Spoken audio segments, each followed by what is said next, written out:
Hey guys, this is Tong. This is January 2024, and I want to give you guys another tour of my Vancouver apartment, which I moved in about half a year ago. So some things have changed in the last half year, and just want to give you guys a new overview of it as the new year starts, and yeah, show you guys a bit about what's changed and what has remained the same. So yeah, stay tuned. Just give you hopefully I don't try to go too long. I'm just going to give you guys a brief tour of what's in my apartment, and hope you guys enjoy it. All right, I'm using the DJI Pocket 3 to record this video right now, and I'm using the wide angle or ultra wide angle lens on it actually. So if it looks a little bit distorted, that's because I'm using the ultra wide angle lens. So yeah, this is basically when you walk into my apartment here. Right now we're in the foyer, and there is this mirror right here, which is basically covers up this part, but right now I have a bit too much stuff in the closet right now, but yeah, it's a big mirror covering the closet. So this area, so I have a few paintings here. Right here I have the Bruce Lee painting, which actually I've had for a long time. I had since my San Francisco days. It was a gift from the first company I worked for in San Francisco. When they moved to a new office, basically I took this one. I've kept it ever since, and Bruce Lee is one of my favorite heroes, so I've kept it ever since. I have a few different, I guess, cyberpunk-ish paintings here, or these are actually disc plates I got from Displate. So they're metal posters, they're hanging up here by magnets. Then I have some, basically these are just like nice little convenient sticky hooks. I can just put my keys and stuff onto, an umbrella, so it's pretty useful to have those. Then over here is my actually more paintings here. There's another display poster. This one's a Gundam flavored one. And here is my shoe rack. So I have quite a few new shoes actually. Didn't originally meant to be like a shoe collector of sorts, but then I kind of really got into leather sneakers recently, so I have a bunch of leather sneakers now. Like these are Allen Edmonds, and then these are Hush Puppies, Thursdays. I got some Onitsukas here. These are Lacoste. Some Dax right here, Filas, Pumas. Yeah, so I got shoe collection, a little shoe collection going on right here. I recently got into leather sneakers, and then this area, like I said, it's a big mirror here, but right now there is an island here, a countertop. So what do you have here? So actually, I put my pool cue here, just kind of staying right there. There's nowhere else to put it.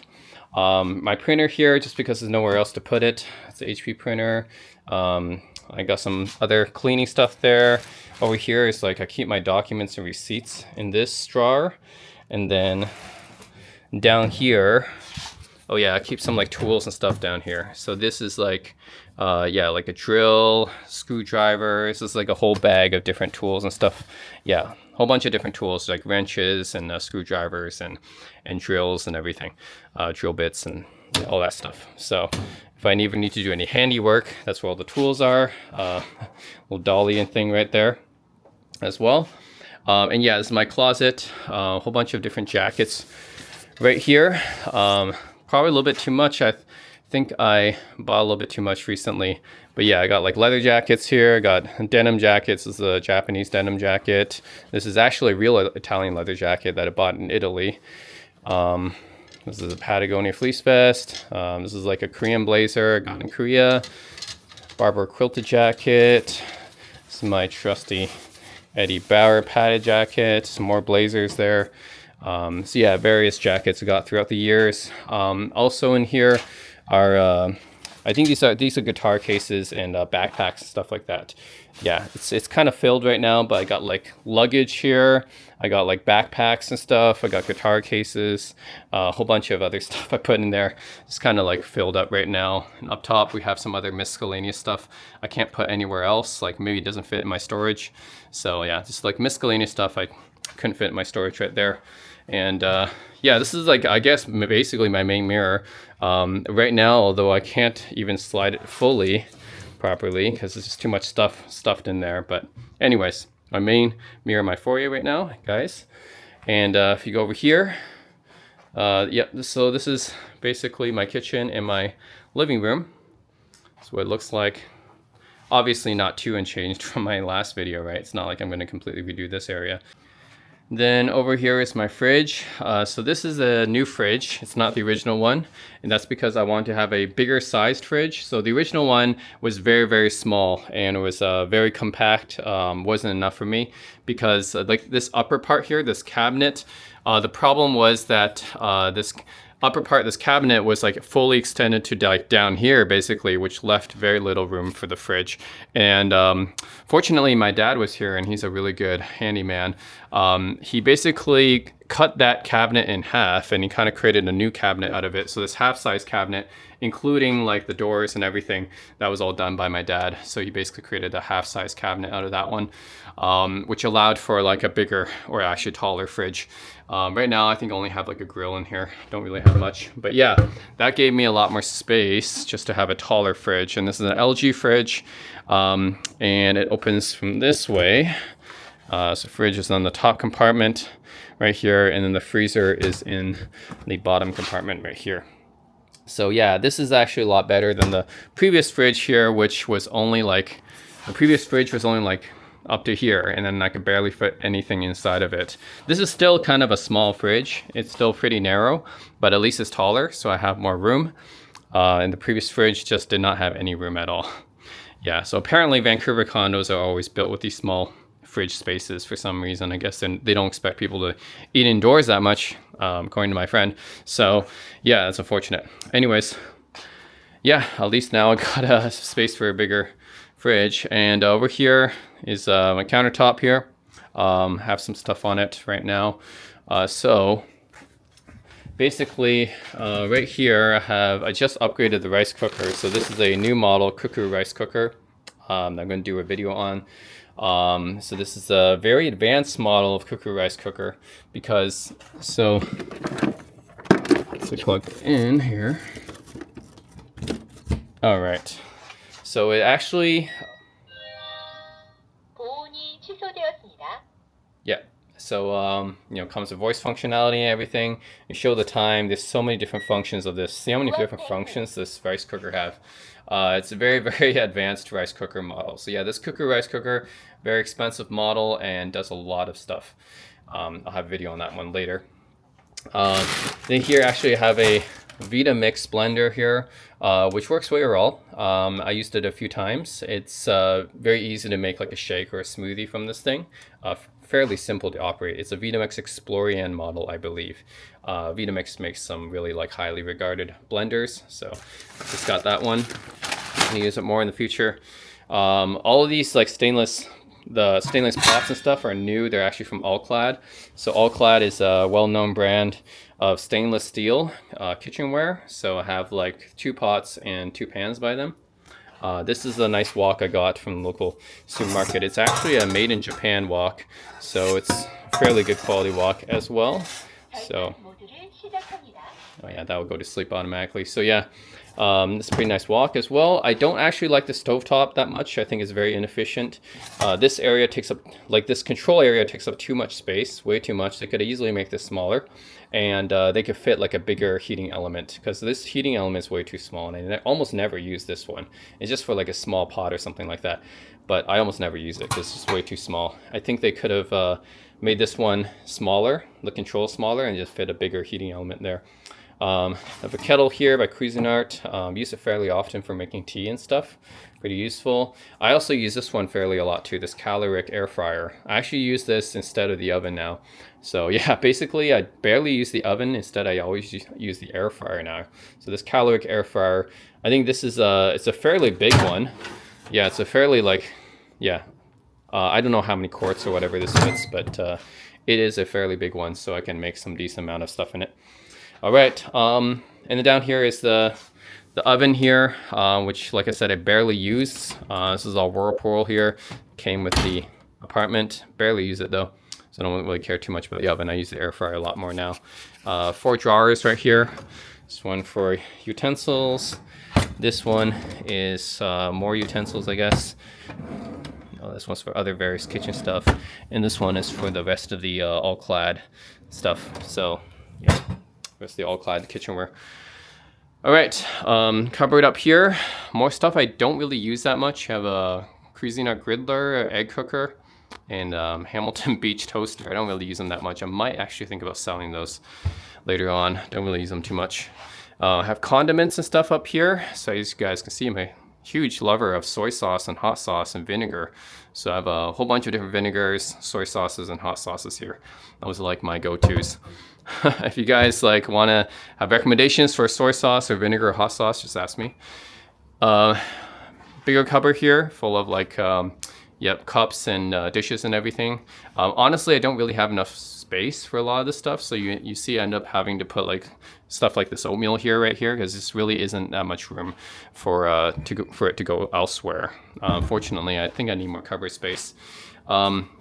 Over here is actually supposed to be my wine rack, but I've used it to store a lot of other stuff here. Just I don't really drink enough wine for me to have a wine rack, so instead I just put like various stuff I might use sometimes here. I have tape. This is the Sony camera I use for YouTube videos. I put it here. Tape measure. It's an air blower, screwdriver right here. This is a tripod I use for recording a lot of videos too. Sunglasses. Oops, actually, yeah, right here. Yeah, these are Gentle Monster sunglasses I often use. And yeah, that's basically stuff I use very often right there. Now this one I actually do use sometimes, so I put it right here, this Hamilton Beach can opener. I put it right here because I use it fairly often. There's nowhere else to put it. The charger for my Sony batteries. Yes, I used up a lot of these Sony batteries from recording YouTube videos. Panasonic microwave right here. Really nowhere else to put it, but yeah, basically has to go there. Then the sink right here, which actually my dad recently installed this faucet right here. So this faucet originally did not move, but now he installed this one which actually is able to move, which is a lot more useful, because previously there wasn't a lot of flexibility here. And then installing this now, you can move it around and stuff, and you can also switch it to switch the different modes here as well, which is really cool. So thanks to my dad for helping me install that. And then more cupboards right here, various miscellaneous stuff. Yeah, the rice and tea goes there. Bottom cabinet here is mostly for dishwashing and laundry detergent stuff. I think I have right here. This dishwasher here is also something my dad helped install, so this is not the original dishwasher. So we replaced the original Whirlpool dishwasher here with a Bosch. This one works pretty well. It's fairly quiet. It's actually been running this entire time, but you guys don't really hear it because it's just so quiet. So yeah, very nice dishwasher, super quiet. And so I do have two sinks there. One sink is always used for drying dishes, and I do have like a button here which I guess grinds up some of the extra, compost that goes inside of that sink. So that's pretty cool. And yeah, that's it for the kitchen area. Go to my main office area now. So it's my main office area. So what you notice, guys, is that I've changed out my monitor. So previously, this Acer Predator monitor 27-inch was my main gaming monitor, but now I'm using the Alienware 34-inch ultra-wide, which is an OLED monitor as well. So this is my main monitor. Definitely looks really nice because it's ultra-wide OLED. And yeah, I have basically been using that for a few months. This Acer monitor has been pretty neglected ever since, but actually this Acer monitor is pretty good. Can't really complain about it. It's really nice for the price too. It's just that I wanted to see what would happen if I got upgraded to the 34-inch ultra-wide OLED here. And yeah, just the setup here. I use this space as area for both. This is actually my main area for just doing like my regular stuff, surfing the web, typing, watching videos, playing games, and also an area for recording music as well. So you can see like a bunch of recording stuff here as well. So I guess we'll just go over starting from this side. So first of all, this chair is a steel case Gesture. I've used it for almost like 3 years now. It's a pretty nice chair. It's very, very comfortable. Can fit in a lot of different sitting positions. That's what I like about it. And I got this one custom ordered with a headrest too. Normally they don't come with a headrest. I got this one with a headrest, so it's even more comfortable. So yeah, I like how it fits a lot of different seating positions. Yeah. As you guys can see, there are some areas that need to be cleaned. It's not really easy to clean. That's the one thing I don't like about it. Okay. Over on this side, actually, let's look at the pictures first. There are some pictures on the wall I added. So the 3 pictures on top, these are all ukiyo-e paintings by Hiroshige, who is a master Japanese painter, woodblock printer actually. So these are originally woodblock prints, but these are just replicas of that, of course. So yeah, it's really nice because you can easily see like how traditional it looks. This is basically images from 19th century Japan, which is pretty cool. And then so we have these 3 masterworks of ukiyo-e painting. We actually have 4 because down here is a famous Hokusai print, the Great Wave off Kamigawa, also there. So we reprint. And then we have a nice Edward Hopper painting here, which I'm a big fan of Edward Hopper. So his famous Nighthawks painting is here as well, very Americana. Here we have a Dyson vacuum right here. Really kind of no space to put it, so just kind of like leaning there against the wall right there. This is kind of my guitar section. So you see I have a whole bunch of guitars now. A little bit too much, I think. I might get rid of one, but I'm not sure which one to get rid of.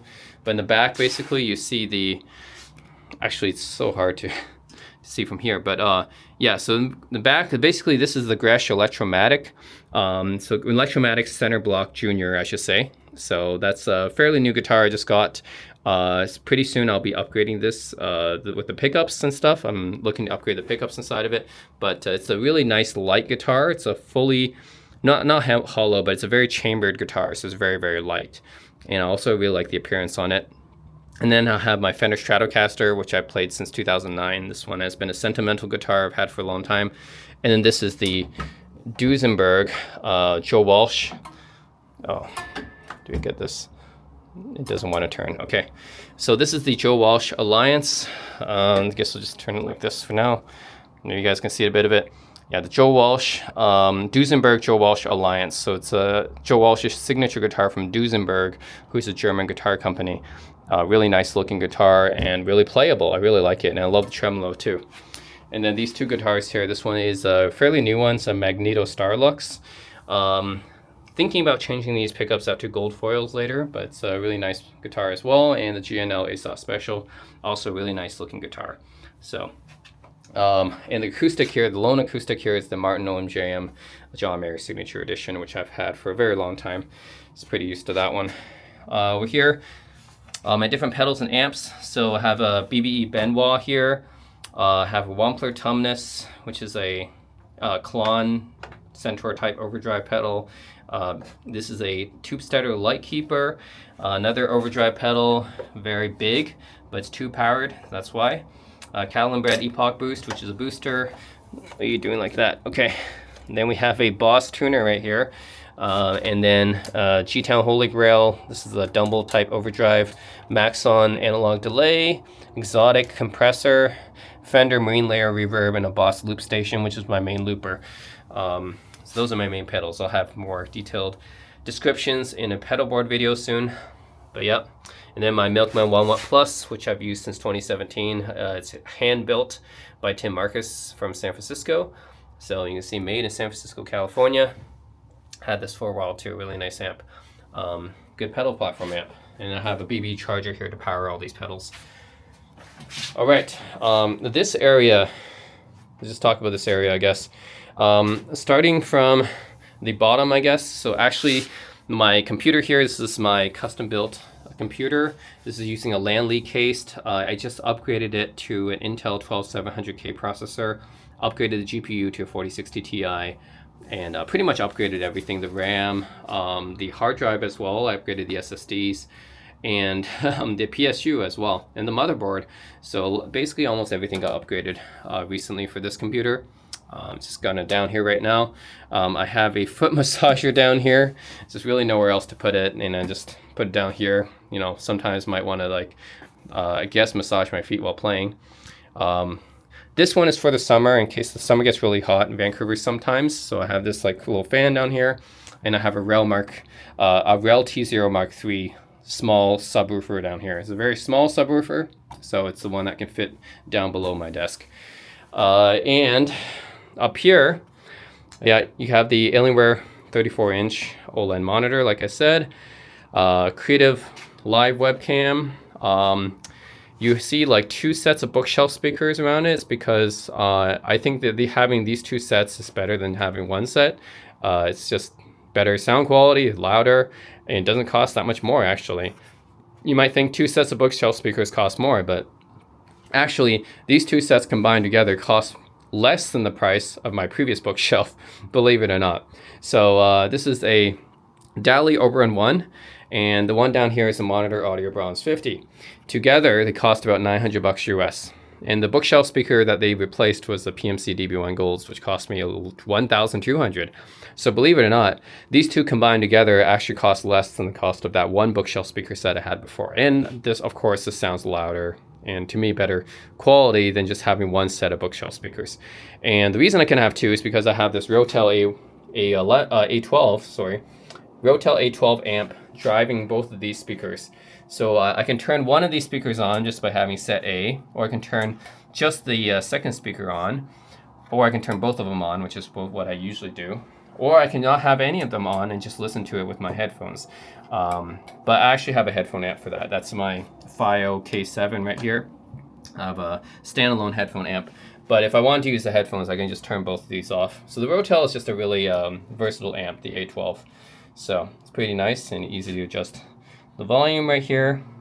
Yeah, but usually I just leave both the speakers powered. This has 2 sets of speaker terminals. If you look down at the back here, 2 sets of speaker terminals, so I can power both of those speakers. And these are all using premium cables too. These are using Kimber cables, pretty premium cables too. All right, the main mechanical keyboard I've been using since 2021 is the Rocket Vulcan 121. Pretty nice mechanical keyboard, easy to control the volume right here, or easy to mute it. Right, very easy to do that. HyperX wrist rest right here. I have a Google Home Hub right here just to show like different pictures and stuff, good memories, and just to show the time easily. So basically it's a digital photo frame and clock. Here I actually changed out my mouse. It used to be the Logitech G502, which is really, that one I've used for such a long time, and it really was getting old, so it would like kind of sometimes would disconnect from my computer and stuff. So I decided to upgrade it to a Corsair Night Sword. So this is a Corsair Night Sword, pretty nice mouse. So far no complaints with it, pretty nice. And yeah, been a pretty good mouse so far. And let's see if it lasts another 7 years like my Logitech did. All right, this area, first of all, what you notice is this microphone arm right here. So I use this when I'm recording. So this microphone arm is able to be swiveled. So if I want to get into position to record, I just like swivel it this way, and then I would just angle it this way, and then kind of like, then I have my camera right there recording myself singing or something. So this is an Audio Technica. Let's see, it's an AT2020 mic. It's a condenser mic, so it's good for vocals and stuff. So I have this mounted to this arm right here. And then you might be wondering why I have 2 mics. So I have another mic right here. That's because I guess this mic is a Blue Yeti Nano, and it's my gaming mic. I usually use this when I'm just playing games and stuff. It's easier for me just to use this mic when I'm gaming compared to like setting up the condenser mic and everything, right? Because when I'm playing games, right, I obviously have to be using the keyboard and everything like that. I can't have this mic in the way. So that's why I have 2 mics here. The Blue Yeti Nano for gaming, and then the Audio Technica AT2020. This is only when I'm recording, when I'm like playing guitar and singing. So yeah. Then I have another controller here for games that I think work better with a controller. I have a Razer Wolverine, this is the Chroma version. So that's what I use for playing games with the controller. I have a Focusrite Scarlett 2i2 right here. This is my recording interface when I'm recording with the Audio Technica mic. Of course, it's a condenser mic, so it needs phantom power and everything. So I have all that, and I can also plug in my guitar into the second input here when I'm recording, usually my Martin acoustic. And then these are my monitoring headphones. And also my main headphones when I'm gaming as well. It's the Dan Clark Aeon 2s. The reason I use these is because they're fairly balanced. They're very even, I guess, balanced frequency response. Just a really nice amount of everything, like treble, bass, mids. Nothing's lacking, nothing's like unnecessarily pushed up or recessed or something. And it's fairly detailed. Just overall, a really nice balanced set of headphones. Yeah, this is the Dan Clark Aeon 2s. Yeah, not the new R's, but the new R's are more expensive and they're pretty much the same, just a different color. So yeah, pretty nice headphones. I've already done a video on these. All right, that's pretty much it for this side. Then just have my Alienware M15 R5. Here's my gaming laptop in case my brother or my friends come over and they want to just game together, do some kind of multiplayer gaming. Then, or you know, I go to my brother's house or another friend's house. Then that's what this is for. It's a gaming laptop. Cabinet here. First drawer contains hard drives, USB keys, and stuff like that. I guess wireless. Oh yeah, just like stuff I use fairly often, I guess. So like some of my wireless earphones are here in case I need them. My GoPro, not my GoPro, DJI Action 3 is right here. So it is an action camera used sometimes. Yeah, USB keys. Yeah, various things are here. Hard drives and stuff like that. Stuff I might need sometimes fairly often, I guess. Second drawer, stuff I don't need as much, but it's just things I'm looking for, like batteries. You can see I have a lot of batteries right here. Yeah, random stuff basically. The stuff I don't use as often, but might need sometimes are there. The last drawer, headphones and chargers basically. I have a Bowers & Wilkins McLaren, which I use when I'm traveling. A bunch of chargers right here. Yeah, cables and everything like that. Extra mice, if someone needs mice when they're gaming. So it's like in the backup mouse is my G502X. So yeah, extra stuff, backup stuff. This drawer contains this is more stuff. This is my Alienware charger actually. Actually might put this one here. Yeah, Alienware charger. This is the MetaQuest 3. This is a VR headset. I have my GoDaddy terminals right here. This is the company I work for, so I have to sometimes debug stuff on those terminals. Yeah, different battery packs and stuff. And yeah, that's pretty much what this drawer is for. And that's pretty much it for this room. And right now the Acer Predator monitor is sadly not in use. All right. Then we go to my living room. And actually, let me show you guys balcony, I guess. It is getting darker right now. Okay, so this is my balcony. So this is the size isn't that big. I can only fit really 2 chairs and like a smallish table here. But the view is pretty good. So you can see kind of all of, well, you can see like downtown Vancouver from here. Because this is downtown Vancouver. So you can see Science World really from my place. And that's part of the reason I got this apartment is I can see a nice view of buildings downtown, and I can also see some water as well. And also I can see Burnaby in the background, right? Kind of just in the background there. So pretty good. And then you can kind of see the stadium, BC Place, and Rogers Stadium as well. So, and you get the view of the highway too. So yeah, overall pretty nice view from my place. And right now I think the sun is just setting. It's not like too dark, but it's definitely getting dark for sure. Okay, so that's the balcony, which I'm gonna leave closed because right now is the winter. Okay, this tripod is what I usually use to record videos and stuff with. So I just have that hanging around in case I need it to record a YouTube video with. And you can see my living room is fairly crowded, and that's because I have 2 couches here. One of them is an L-shaped couch. So good for parties and stuff like that. And then one is a Lazy Boy recliner, which is a holdover from my previous place.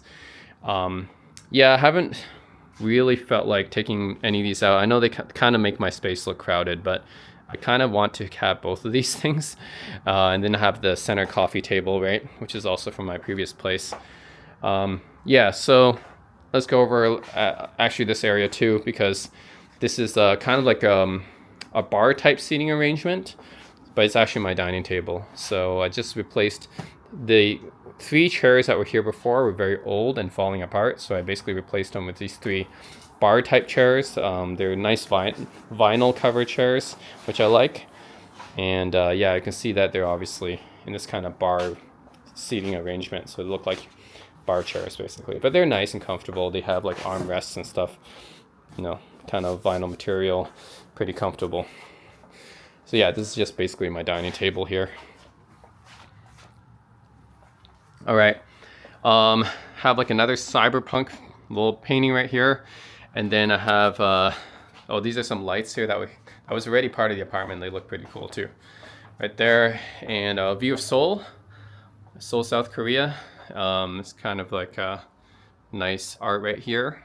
This is, I don't actually know where the view of this was taken from, but you can see both Namsan Tower and Lotte Tower in this picture, which is really cool. And then some of the bridges going over the Han River.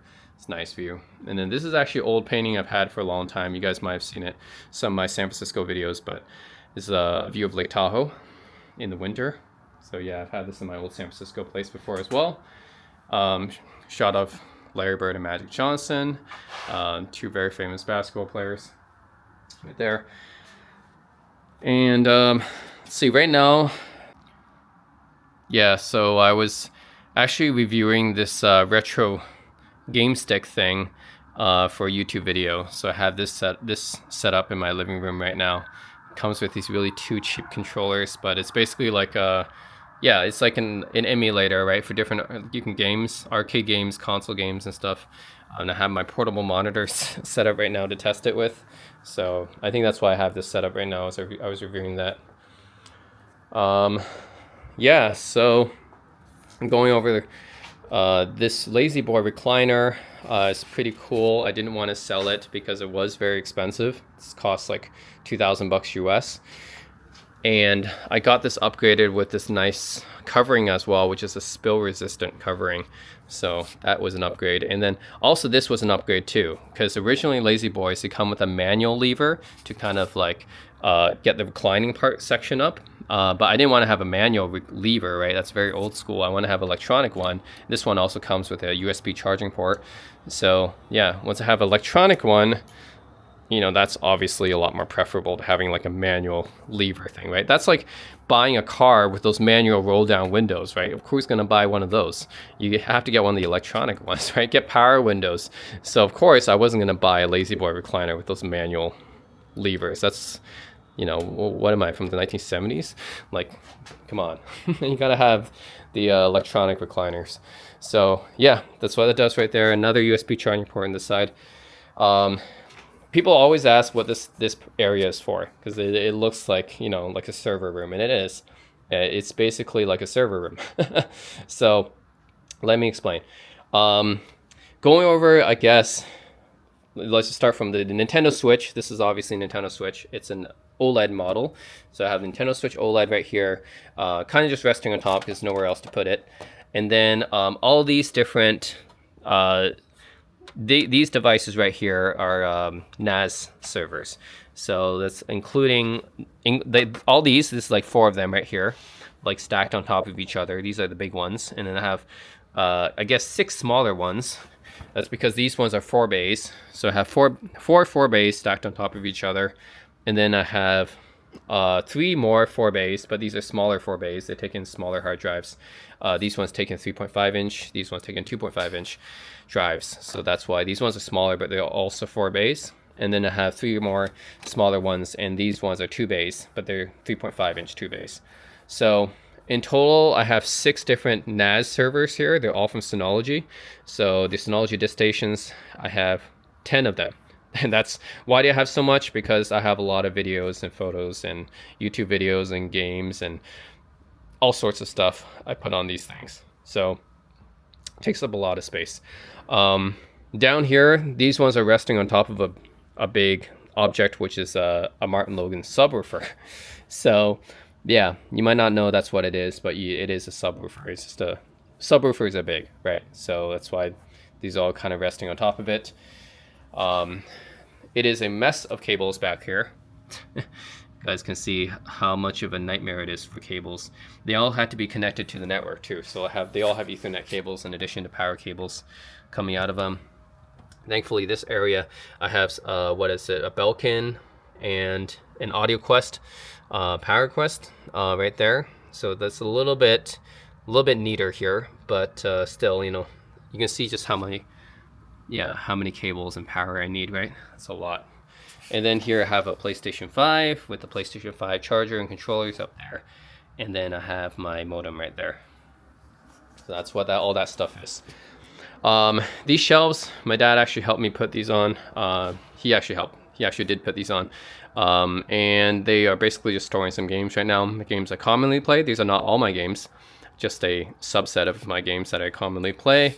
So I have PS4, PS5 games right here, and I have Nintendo Switch games right here. And then here's some art of San Francisco. This is the San Francisco harbor. You can see the ferry building, and you can see, actually this is a view from that little bridge that you can see the Bay Bridge and everything from. Been there before. And you can see the night view here. Right, ferry building, Transamerica Pyramid, and the Embarcadero. So, all right. And then my TV, this is an LG C9. It's a 55-inch 4K OLED TV, which honestly I don't use that much. I only use it when my friends are over. I mostly use my computer monitor when I'm by myself. As you would expect, I really care about my audio, so I have a nice home theater system hooked up to it. So this is a Marantz Cinema 60. Marantz Cinema 60 right here.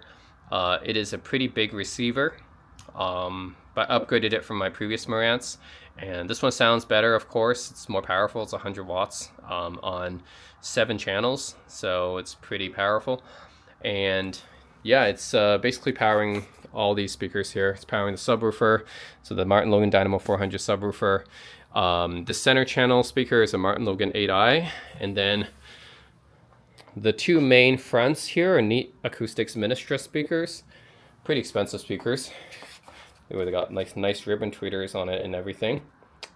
These ones cost about $2,000 US just for the front speakers. And then the two surrounds, which I don't have the cables, nor do I want to kind of mess up my space by putting in surrounds in their actual surrounding position. So basically I just have the surrounds right here. They're just Martin Logan 2Is. But yeah, that's only because, like, in order to put surrounds around here, I would have even more cables and stuff like that, and I would just, you know, make the room look even messier. So I was just like, yeah, okay, it's fine. I'll just have, like, technically it's a 3.1 setup, but it's 5.1, but it's really like done as a 3.1 setup. So yeah, it is what it is because of my room. I don't want to make it messier or look messier. Here's my NVIDIA Shield. So yeah, and this is the controller for it, the NVIDIA Shield controller. By the way, this is a TP-Link router right here. So I have that one right there. And yeah, that's controlling NVIDIA Shield, which is basically how I'm watching a lot of YouTube videos on my TV. And also I can play emulator games and stuff like that, retro games and stuff through the NVIDIA Shield, which is nice. This cabinet is CD soundtracks. Yeah, so I don't listen to CDs that often, but whatever CDs I do have, I have it in this cabinet right here. I think they're mostly from games, like game soundtracks and stuff like that. Then here I have my PlayStation 4 Pro. So I don't play PS4 as often anymore, but you know, sometimes I might go back to PS4 games. And they also play DVDs, so that's cool. But yeah, PS5 and Switch is pretty much what I play now, but sometimes I might go back to PS4. So I still have that there. Don't use that. That's actually just from my ISP. And then this is my Denon CD player. So I don't play CDs that often, but when I do, I'll use the Denon CD player to play it. I used to have my PS3 here, but I found that I don't really, this very rarely I would play PS3 games. And then just having a dedicated CD player like this is better than using the PS3 to play CDs, right? Essentially, I was just keeping the PS3 around to play CDs. because the PS3 is a decent CD player, but then, you know, I was like, okay, why not just get something a little bit more compact and something dedicated to play CDs, and that's what the Denon CD player does. It's a DCD50. In this cabinet right here, a whole bunch of controllers. Yeah, so I got extra controllers for Switch, for PS4, some PS3 controllers, Nintendo Switch controllers, Joy-Cons, stuff like that. Extra controllers right there. And then this cabinet right here is DVDs. So yeah, I don't play DVDs that often, but they're in there. And Blu-rays, right? Actually, no, they're just DVDs. Okay, I have Blu-rays in my other room. This is a Nintendo Switch Pro controller, which I use fairly often. This is my main controller actually for the Switch, so I just put that here for now. And my PS4 controllers and the charger there. All right, then over here, I'm gonna turn this on. Okay, lamp, Nest Hub Max right here, which is another digital photo frame essentially, which I use mostly as a digital photo frame. That's what I use for it. Also accepts Google commands, of course. And then down here I have Eclipse the 3 with Google Assistant, mainly because YouTube deactivated my main account. And so you guys probably have seen the main video on my YouTube channel, and they basically deactivated, suspended my main YouTube account, which means I cannot use the Nest Home Hub Max to play songs anymore. I used to use this one to play songs sometimes through Google Assistant.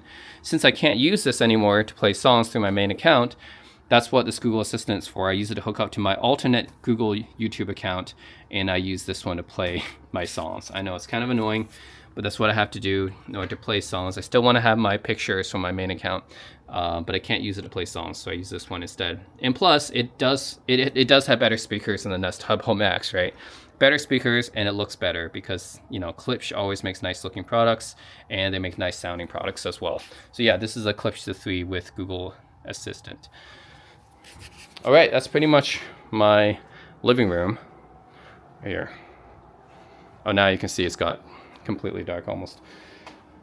All right, next up, I guess we can see my bathroom. Nothing too much to see here. It's not like a great bathroom or anything like that. Covered it with carpet. I have a scale right here. Standard cabinet right here, where it's like mostly medical stuff. That's not very interesting. Yeah, not very interesting. Counter. My dad actually helped install this shelf right here. Really nice to save some space. Have like a water flosser and electronic toothbrush. This is Philips Sonic Care right there. I use a Braun razor. Really nice razor. Highly recommended. It's a Series 9. Oh yeah, I also recommend this hair dryer as well. This Panasonic travel hair dryer.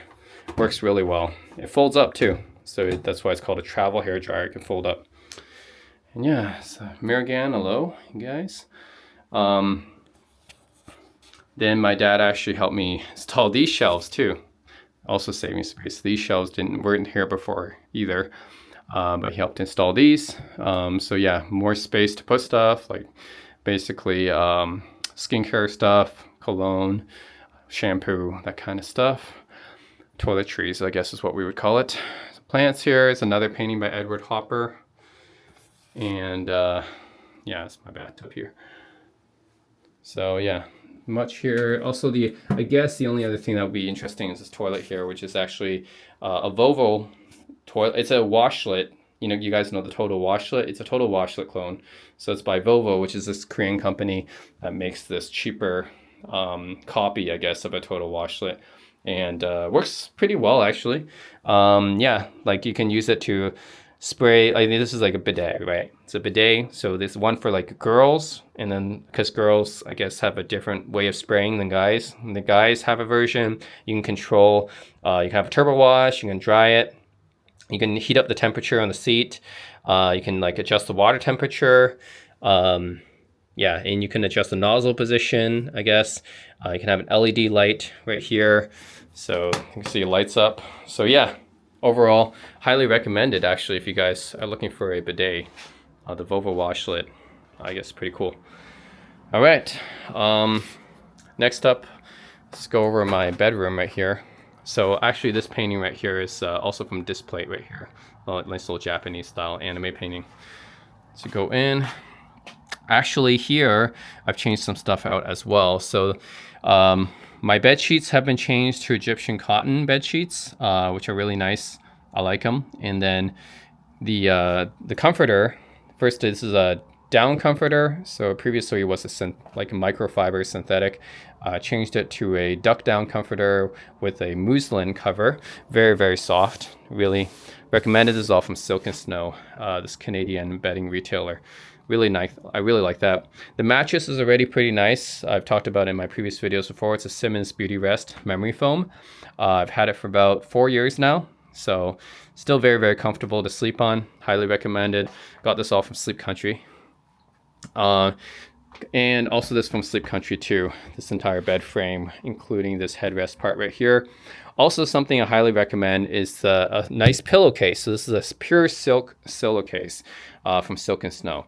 This silk pillowcase and this pillow actually, this is a Tempur-Pedic pillow. So what's cool about Tempur-Pedic pillows, and this is their cool version, I guess, which has more cooling elements. And you can see it's a king size as well. It really is different memory foam than other memory foam pillows I've used. The Tempur-Pedic memory pillow, the Tempur-Pedic memory foam actually is kind of like memory foam. See, like you press down on it, and it actually is like real memory foam. It's not like a lot of memory foam pillows, like they're just foam pillows. They're not like really memory foam, right? But Tempur-Pedic's a bit different. I feel like their pillows actually are memory foam, and highly recommend them. And then getting like a nice pure silk pillowcase, that's really nice for sleeping. And also I even got like this is a sleep mask, which I know I never really used sleep masks before, but they do help. Yeah, highly recommend to use those as well. And this is like just my phone by my side here, which I use at night. And then over here, talk about over here is my extra pillows, and then I have some teddy bears here. I don't have anywhere else to put them. Yeah, some extra stuff. Massage seat is I don't have anywhere to put those. Okay, so this is like something I got from what's the website for these? I think it's Grid 20. Yeah, I got this from the Grid 20 website. It is they sell actually breakdowns of different phones and stuff, very famous phones. They have iPhones, some Android phones on there. They actually have the HTC Dream or T-Mobile G1, which is the very first Android phone released to the public. A breakdown of a lot of really cool phones here. And I chose the iPhone 4S because this is a very important phone for me. It was actually the very first smartphone I had that I actually used for more than just a phone. So, I mean, I had the iPhone 3G before and the iPhone 4, but I never actually used those as more than just a phone. I just used those for calling and texting. The iPhone 4S, I actually used for stuff like playing music, for taking pictures. So I actually used this it's the first phone I've used for more than just doing phone stuff. So really important phone to me. I really love the iPhone 4S. It was a great design. So that's why I have it. That's why I chose the iPhone 4S model there. Really nice. Another closet here, which basically miscellaneous stuff, a lot of stuff that I'm getting rid of actually as well, and then some extra comforters and stuff like that here, and then some extra like shirts and blazers and stuff like that here. And this is my nightstand. So right now I have a Rook Audio R1. This is a Rook Audio R1 Mark IV. So this is a radio, clock, and Bluetooth speaker, and I really like the looks of it. The appearance, it looks really cute. It's got this nice like wooden design up front right here. Yeah, it's got this really nice little minimalistic type of interface, and I like it. So yeah, this is the Rook Audio R1 Mark IV. Yeah, so I can turn it on by doing this, pressing that, and I'll go to the FM radio here. And of course, I can turn up the volume. I can seek to the next station. Had a sore muscle, so I put some icy hot on it. Yeah. And something like that. At work. It makes me feel good. I just want to get up and dance. Yep, it's a pretty nice looking FM radio, alarm clock, Bluetooth speaker. It's like kind of like a small cute device that can kind of do most things, which is nice. So yeah, the sound quality is pretty decent too for something of this size. And charger, I guess, for my phone. This I'm using the Sony Xperia 5.4 right here. I have a aromatizer right now. This is filled with this is like an essential oil I got online. But yeah, I have an aromatic diffuser, I guess is what they call it. Aromatic diffuser from Loxim right here. Then I have a Himalayan salt lamp, which I can turn on. There we go. Himalayan salt lamp right here. It's not that bright, actually. It only adds a little bit. This is my Razer Anzus, which I use for work. These are actually, yes, they're glasses, but they're actually good for reducing blue light, and also they have speakers inside of them. So because I have speakers and microphones, I often use this for taking meetings and stuff.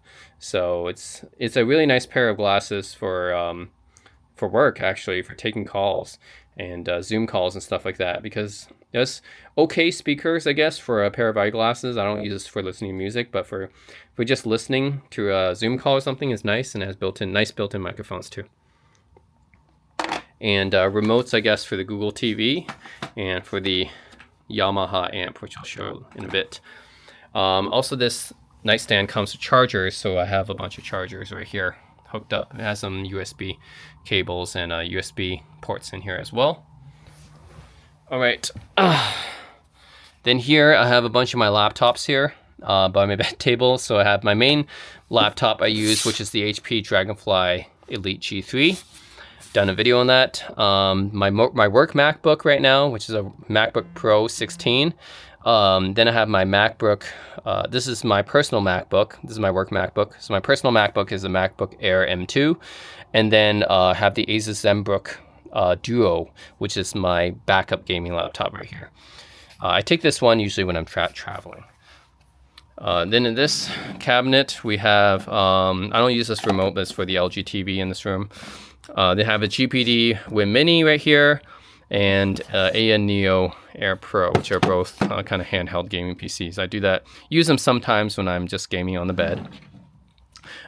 Which I also have down here. I also have a GPD Win 4, again, another gaming device I can use when gaming on the bed. This one is video glasses. So yeah, these devices kind of project like a virtual image, I guess, when you put them on. They're like HMDs. Basically virtual displays. This one is the X-Real Air 2.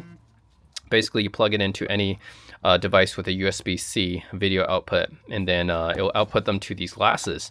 And these glasses are basically, so these glasses will basically display a virtual image inside and kind of project it onto your eyes, which is really cool. Very high quality. Then if I want to have the biggest image projected and the best quality, I can use the Guvis G3 Max right here, which is a more full-size HMD. Once you put them on, I know it looks like a VR headset, but basically once you put them on, it's like a virtual mobile theater inside of these things. So it's really, really cool. And I just hook it up to one of my headphones, and then pretty much, like, the X-Reals are nice for traveling. These are really good when traveling, but when I'm at home, I usually use these. They gave me like a bigger virtual display. I can plug in my external headphones to them, and then the quality is pretty much the best because these are really high resolution. So this is the one I use mostly at home when I really want to have that nice big virtual display. So anyways, it's very, very tech stuff. Yeah, I'm pretty sure most people won't have those things, but that's just me. Look at this area first. So first of all, this is a nice view from my bedroom. I can show you guys. Open it up and you go. Yeah, see that's the view from my bedroom right here. Seeing pretty much it is the night view now. Man, don't have a lot of daylight these days because it's winter. But yeah, pretty much you guys can see good view from my bedroom right here. All right. So what's the stuff down here? This is for working basically.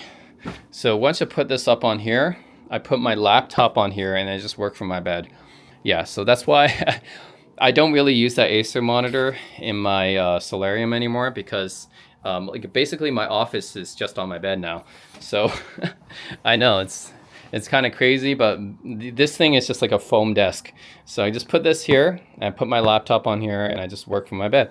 So That's the most comfortable, right? I literally don't even have to get up to go to work. I just work from my bed. This is same thing, like if I want to have like another cushion, like for further support on my back, then I can use this reading pillow. Yeah, because this reading pillow is nice just to relax my back on. So essentially, if I put this one here, yeah, so I just be working like this. And yeah, just now this is like basically what my work setup would be like, right? If I need a more additional back support, and then I can just put my laptop on here, my work MacBook, and then just work like this. So simple, right? Just have these two things and you guys can work from your bed if you're working remotely like me. Have another lamp right here. These are my other headphones that I use. And yeah, I use these sometimes with that Groovis HMD device I just talked about. So this is the Audio-Technica AP2000 Ti's and the Beyerdynamic T1s. And I have my Hy-B R6 DAP right here listening to music while I'm working. And this is tube amplifier. Actually, it's a hybrid amplifier, hybrid tube amplifier. It's an X-Duo TA20 Plus. I can actually turn on because this will light up nicely. Yeah, so basically plug in my headphones here and I get additional power out of these guys. You guys know I'm an audiophile. I care about my sound quality and audio quality a lot, so I can just plug in a nice set of headphones. Actually, my Hi-Fi-Man Arias are not here right now, but usually I would plug in my Hi-Fi-Man Arias into these, which do need a lot of power to drive. And yeah, it sounds really nice, right? It's plug in my DAP.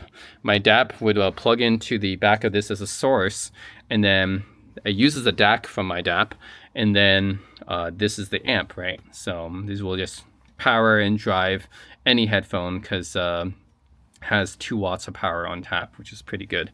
So yeah, and plus you can see those nice beautiful tubes light up. Looks really nice. So yeah, this is all for listening to music when I'm working. A little bit overkill, but you know, I like to care about the type of music I listen to and like the quality of the music I listen to. So yeah, this is all from listening to music when I'm working. And then I have a humidifier here. It's a Levoit humidifier. You can light that up like that. Again, good for these winters when it can get very dry. If the winters get really dry, I just yeah, turn on the humidifier, and then that gives me a better air, I guess, so it doesn't get us quite as dry. So that's it. This area, and yeah, like I said, you can just use these two things. They don't necessarily cost that much, but it's just like once I have this, I can just work from my bed, no problem. And then this area here is it's my dresser, but it's actually not a very good dresser. I don't really like it. Yeah, main problem is that well, this is not good quality, right? Like one of the knobs fell off of this one. Like this one doesn't fully fit in. Yeah, I think one regret I have I bought this dresser from Amazon. I regret it. It's really not a good quality dresser, unfortunately. I have a Dyson fan and purifier right here. Oops.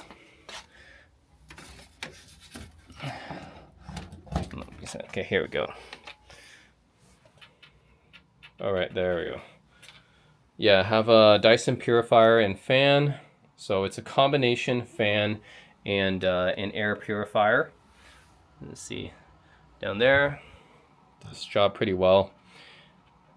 I usually just leave this running. Makes the air quality better and stuff. And yeah, this is what's my setup on my dresser right now. So as you guys know, I care about my audio quality a lot. So again, I have a lot of equipment on here. All right, so I have my Martin Logan 15Is, which are both bookshelf speakers. They're pretty nice bookshelf speakers. They use these folded motion tweeters, which are again a ribbon tweeters, and an aluminum woofer right here. Pretty nice sound quality. And I'm powering them with Yamaha WXA50, which is a streaming amplifier. So this is an amplifier that I can stream any music off of my phone. I can stream it off of my DAP, which is what I usually do. Also has Bluetooth.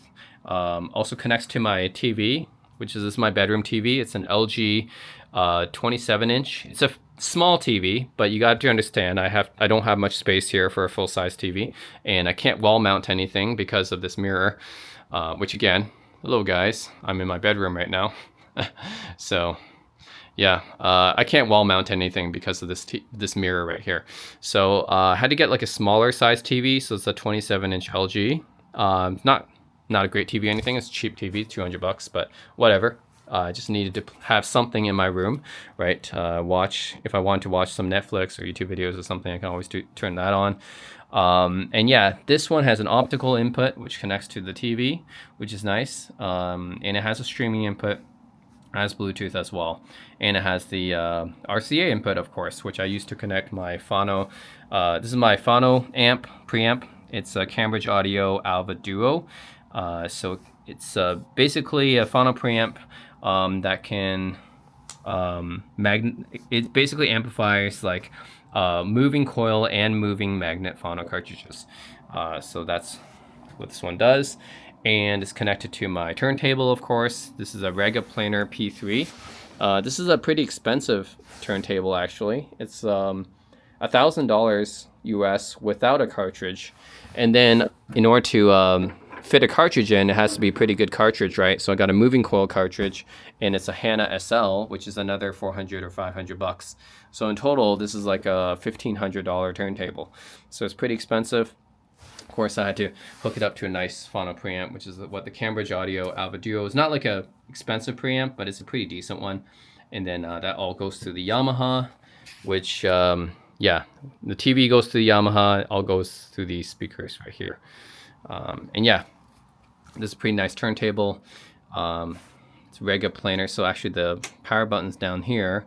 So once you do that, it'll take a while to start spinning, but eventually it'll get up to speed. So yeah, definitely upgrade from my previous Fluence RT85.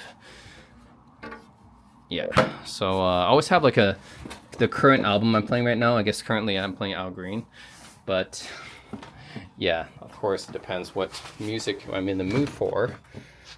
Yeah, so right now it's Al Green, nice soul and funk. Then I have different cases here for other records. So like, yeah, if I wanted to change out to another record, I definitely have other options here. Like I want to change to some Journey, Aerosmith, Van Halen. I have one of these basically just for classic rock, and I have one for, let's see, this is like jazz. I have mostly jazz records on here, and this one, John Coltrane, Bill Evans, Duke Ellington, Stan Getz. Yeah, or some like pop too, Michael Jackson, Bee Gees, cool stuff right here. And then this one is also some other rock records. Yeah, Beatles here, Elvis, Beach Boys, Allman Brothers, Rolling Stones, Bob Dylan. Yeah, so I have other Rush as well. Yeah, some other classic rock stuff there. So yeah, that's my bedroom. I have a record player in my bedroom, and also a TV. Let's see if the TV works. Actually, I'm just gonna. Should be working. I just have to use my. So this TV right now is actually my Google TV is connected to it. So I have a Google TV connected to it back there. So it's just like Google TV is just like a dongle. So all I have to do is just press this, and this is just turn on. Yeah, it's kind of like use that remote a bit. It's just turn on. Let me.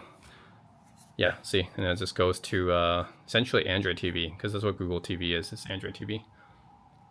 All right, so I can go to like movies, watch movies, shows, apps. Yeah, so usually I go to like YouTube, but you know, there's Netflix, there's Amazon Prime Video, Disney Plus, Apple TV. It's all here. So anyways, that's how I would watch TV from my bedroom. Yeah, so you know, living room and stuff, there's a lot of stuff to set up with that TV. So this is just a quick way to just watch TV from my bed. Yeah, I mean, a lot of people do that, right? A lot of people have TVs in their living rooms and bedrooms. So yeah, and then as a plus, I guess I can also put my little laptop on here as well, and so I can like look at some other stuff while I'm watching TV. Anyways, that's how I have my bedroom set up. It's like this. Yeah. Not bad, I guess. Maybe it could be improved. I forgot to talk about some other paintings too. There's like a world map here, map of the world. And then I have another display right here, another very Japanese anime-ish display. And then right here I have another Japanese kind of vaporwave-ish display right here. And finally I have the Great Wave of Kamigawa combined with Vincent van Gogh's Starry Night. So yeah, I have both Hokusai and Vincent van Gogh combined here. So yeah, that's pretty cool. Anyways, so guys, that's my bedroom. Yep. All right. Last but not least, let's go into my. Actually, let's check out this. Forgot to show. This is my washer and dryer. So yeah, both my washer and dryer are LG. So this is actually the max size of the appliances you can fit inside something like this, inside my unit. So yeah, it's a pretty decent sized dryer and washer, but works well. So the dryer is kind of noisy though, but it is what it is. And then yeah, this is the last room we're gonna look into, which right now you can see this display here is more video game themed, which is basically giving you a foreshadowing of what's inside this room. All right, and finally we have the collection room or games room, whatever you want to call it. It has this display poster here, which is kind of like a preview of what's inside this room. You can see like a bunch of like gaming related stuff here, collectibles basically, and yeah, gaming related stuff, anime, collectibles. That's basically what's inside of this room. Yeah, right now I actually have a whole bunch of stuff stored here for selling. So these are some of the stuff I'm selling right now. That's why it's taking up space up here. But as you can see, this room here is really where I have a lot of my collections and stuff. So yeah, a lot of video games, books, figurines, things like that here. So, and a mirror here again. Hello. So yeah, let's go through what's inside this room. First of all, you notice this giant poster of Marquise Chris from Steins Gate. That is a science fiction visual novel. One of my favorites, actually. So that's where this poster is from, the Steins Gate Elite Collector's Edition. So I had it framed, put up there. I have another display here, which is Chrono Trigger, actually. Very classic Japanese RPG. A lot of people may be familiar with that if they're video gamers. Over here is Dragon Ball Z, of course. Very famous anime. Have some other spare guitars and stuff here as well. Amps and stuff. Yeah. So I basically have a lot of other, I have like an external monitor here as well.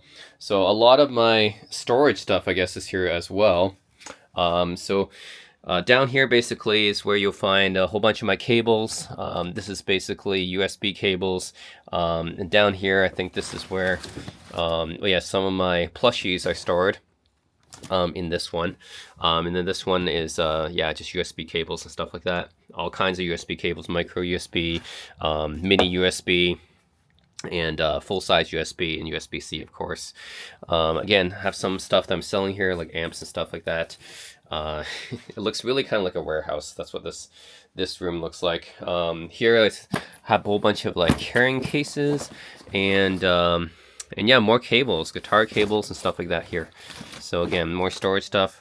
I believe there's more plushies down there in the one underneath. This one, lot of extra, just like stuff.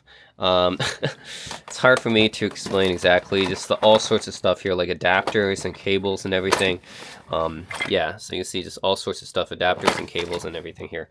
And then in this one, it's like AV cables. So I got like HDMI, got RCA, I got VGA cables, DVI cables, every cable you can imagine for audio and video. They're basically stored in one of these boxes here.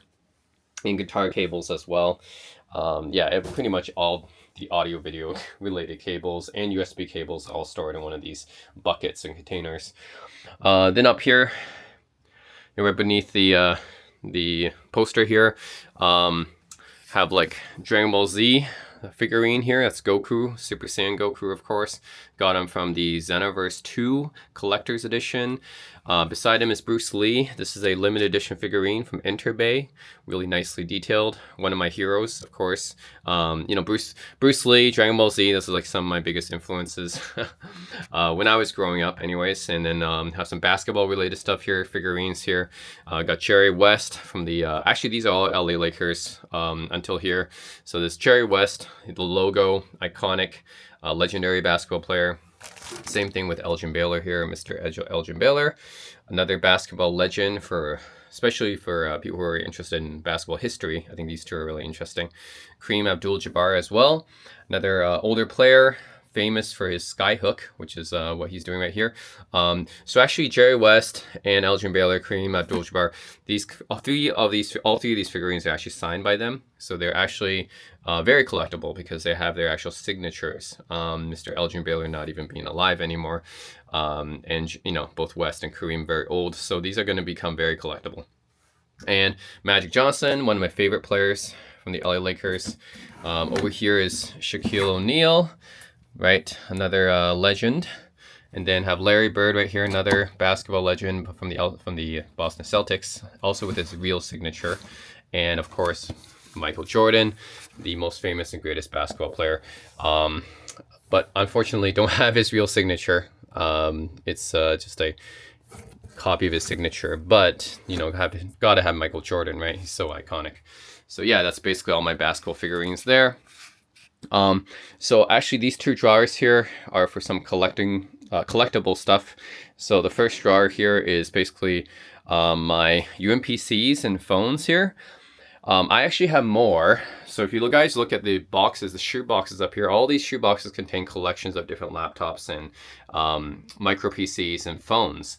So if you guys check out some of my other retro videos, collection videos, I go through my whole collection of phones and laptops and UMPCs and stuff like that. I have well over 80 phones probably, and over 20 laptops and stuff all combined together. So yeah, these ones are just the ones that are a little bit newer. These ones are not going to be in the shoebox. The ones that are in the shoebox are like the older phones, like the really old ones from the 2000s and stuff, and some really old laptops. These ones are like newish, I guess. Not that new, but newer than the ones that are going to be in the shoe boxes. I mean, some of these are pretty recent, right? So for example, I have my Steam Deck OLED here. It's a fairly recent device. People who are into gaming probably know about this Steam Deck OLED. Valve pretty much just released it late last year, this updated edition of Steam Deck. Same thing with the Lenovo Legion Go, kind of a gaming handheld that was released late last year. Have those here. I have the Sony Vaio P here. This is a very old device, actually. It's from 2009. I have it here because it's like a netbook, right? It's a really cool looking netbook. And honestly, this could go in one of the shoe boxes too. It's old enough to go in one of the shoe boxes. This is a GPD Pocket 3. This is a pocket laptop or a netbook, but it's a modern one. This one actually came out, it still turns on. This one came out, I think about 2 years ago, 1.5 years ago. It's fairly recent. And yeah, this is actually the one I use when I really want to take a very small laptop abroad. In case, just for playing video games or something like that, or just for working or something, doing something on the go where I really need just like a really portable device. This is the one I'll take. And actually it's really good for visual novels too. I actually use this for playing visual novels, some point and click adventure games, because it's just really easy to play that because it's actually convertible. You can actually convert it over like this. It folds into a tablet form factor, so it's very easy, and it's a touchscreen obviously, so very easy for me to play visual novel games or point and click adventure games on this thing.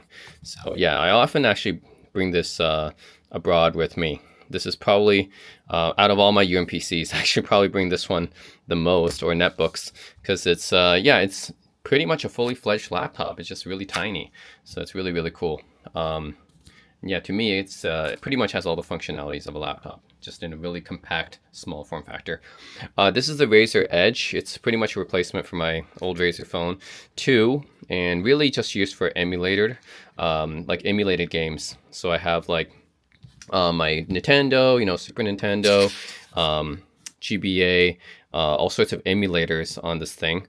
So this is mainly the device I use for for emulation. So yeah, it's Android, so it's a Android tablet, but it yeah, it runs all the emulators and stuff like that. Comes with a Razer Kishi controller, which is pretty nice controller here. And yeah, it's basically an upgrade over my Razer Phone 2, which I use for emulator games, PS1, N64, Dreamcast, GameCube even. Have a lot of different ROMs on here stored. I mean, it has an SD card slot too, so put all my ROMs on there.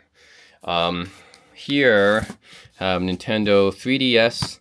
This is a Nintendo 3DS, actually a new Nintendo 3DS technically, and the Sony PlayStation Vita Slim.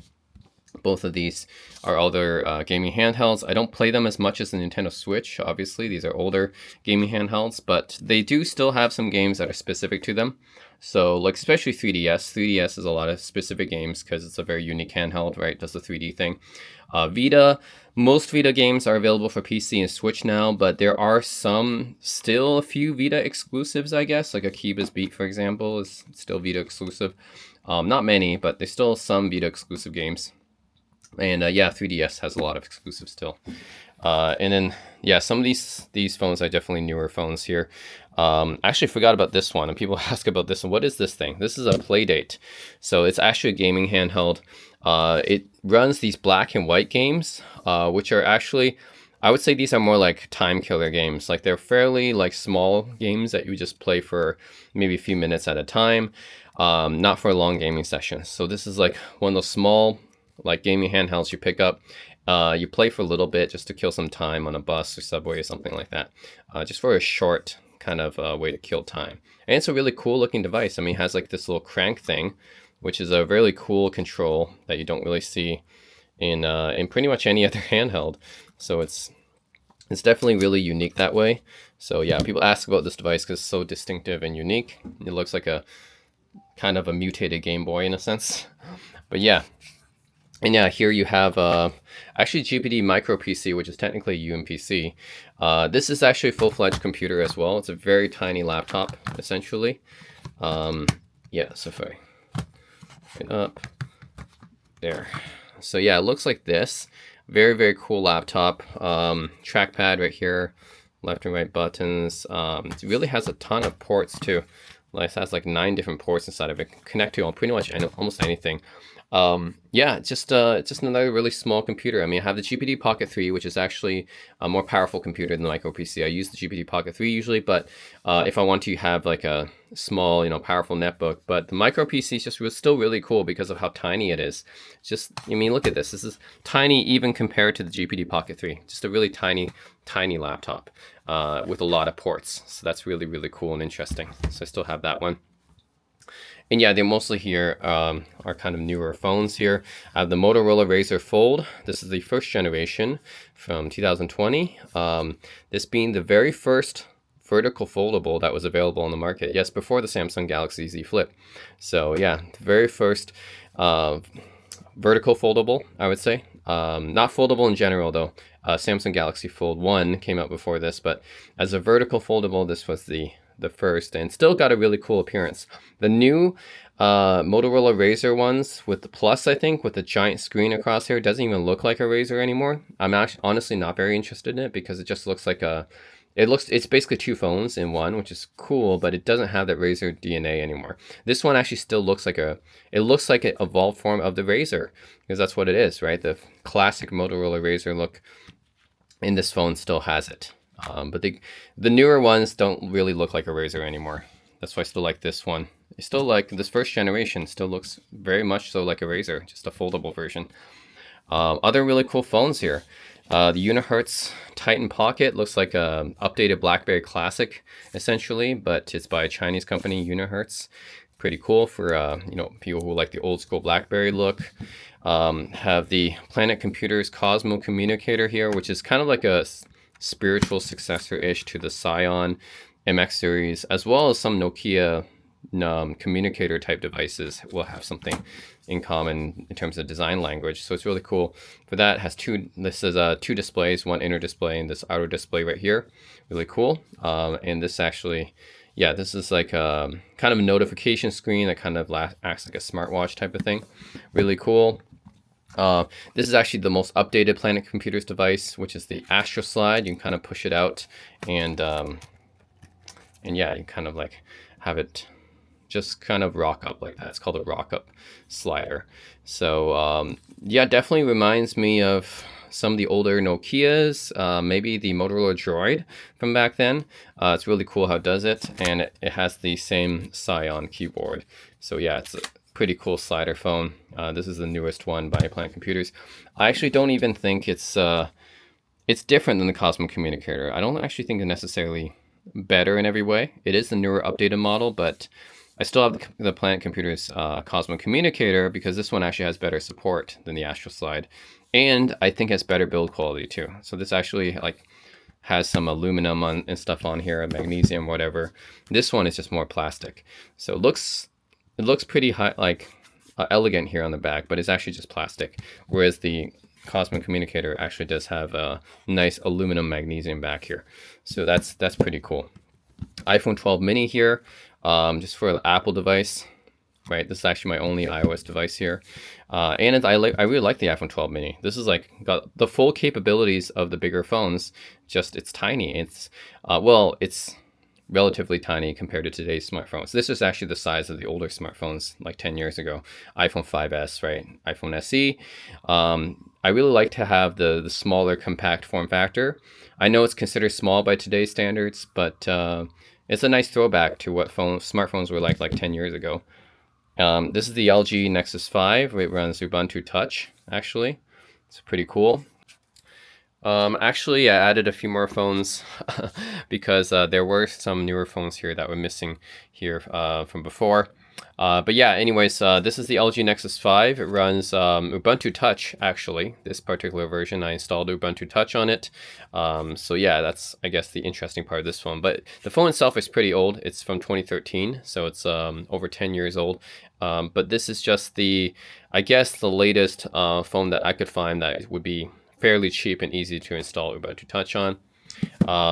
Then this one is the LG Wing. Actually, what's special about the LG Wing, besides the fact that it rotates up like this, is that it's I believe, if not the very last one, or one of the last phones that LG made before they shut down their mobile phones division. So yeah, this came out in 2020, shortly before LG shut down their mobile phone division. Also, it's a really unique phone. I mean, just look at it, right? Like, no other phone does this. It's just a crazy design that LG made before they kind of went, their mobile phone business was shut down, which is unfortunate. I liked a lot of LG's phone designs, but yeah, this being kind of a collector's item in more ways than just one. So yeah, it's really unique, and it's one of the last phones LG made. And yeah, here, some newer phones I added was the Essential phone here. So this is a really cool device that was made by a startup called Essential, who is actually headed by the original creator of Android, Andy Rubin. They only created one device. This is the only device they created, the Essential Phone 1. It's a really cool device. It's got a certain weight and heft to it. It has this titanium frame on it. It has a ceramic back. So it's a really cool device, actually. It really was ahead of its time in many ways. This was the very first phone I saw that had this notch. Like this notch way before, I guess, the iPhone 10 and others adopted it. This was one of the first ones that had this notch. Also, this magnetic connector on the back here where you can connect various accessories. That was pretty ahead of its time. I think Motorola also did something like that too. Yeah, it was just really nicely designed phone. It's a shame that, because it's a startup, it really can't compete with Apple or Samsung or Google. But it's a really cool phone. I actually installed Lineage OS on this, so it still actually runs a latest operating system. Technically not supported since 2020, but yeah, you install Lineage on it, it still runs and works well, and still gets security updates as long as you install Lineage on it. Also have the Sony Xperia XA2. What's special about this one is I installed Sailfish 10 on it, so it runs Sailfish X, which is kind of the successor to Nokia's Migo operating system. So it's got a really unique operating system on it. So nothing special about the phone itself. It's a standard looking Xperia phone, but it has a really special operating system on it. Not many people know about Sailfish, but this has a Sailfish X on it. And of course, BlackBerry Key 2, the very last device made by BlackBerry before they were, before they turned into, I guess right now there's just like a solutions provider now. But this really was the last phone that BlackBerry made. And technically not BlackBerry, it's TCL. But the Key 2 is actually highly regarded by many people who who are kept up with BlackBerry. It runs Android. It does not run any BlackBerry operating system. Because it runs Android, though, you can still kind of use it today with no issues. This came out in 2018. The keyboard's pretty nice on this. It's really nice to hold. All in all, it's like, besides the camera, which has never been good on BlackBerry devices, it's actually still a very usable device today. So the BlackBerry Key 2 is a pretty nice device. It's just, because it's BlackBerry, obviously, it was just a matter of time before they stop making even phones, because people just don't buy BlackBerries anymore. But this is the very last BlackBerry device made, I believe. So yeah, technically TCL, but still, yeah, it's a BlackBerry. So now you have Unihertz making stuff like the Titan Slim, which tries to be like the Key 2, but I think the Key 2 is still better. It's still the, this is to me, this was the very last BlackBerry device. So technically the very last BlackBerry device that BlackBerry themselves made was the Priv.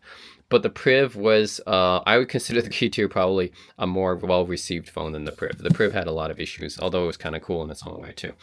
Did have a video on that as well. So yeah, that's kind of my collection up here, which is kind of like gaming handhelds and phones.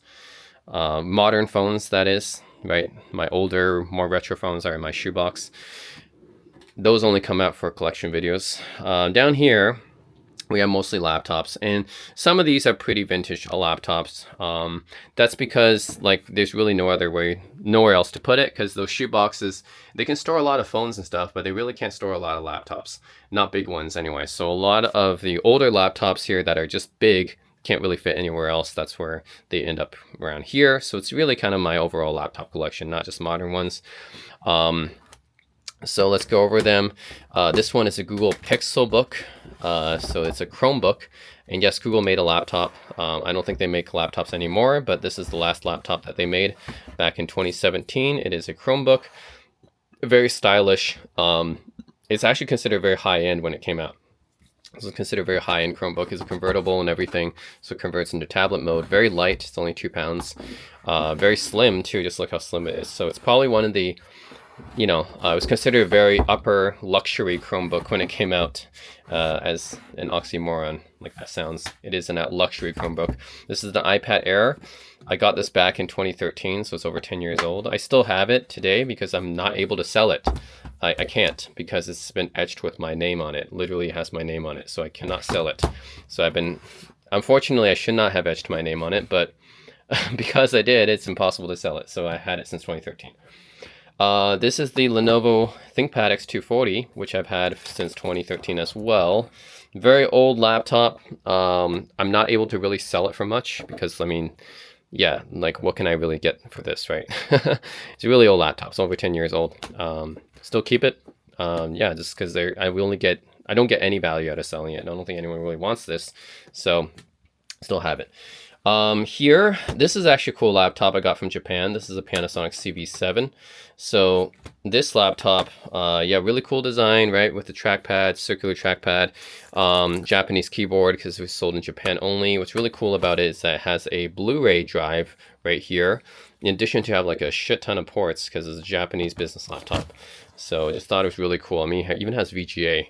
And this laptop came out in 2018. 2018, it still comes with a VGA, so that's really cool. I just got this because it's you can't find this in North America. It's only a Japan only thing, so it's really cool just to get this for collection.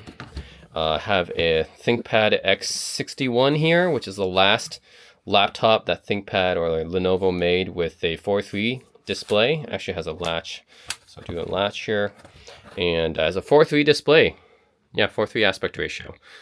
As far as I know, one of the last laptops ever made with a 4:3 aspect ratio, which is a very old school, that's a CRT television aspect ratio. So it's very old school. Very old laptop.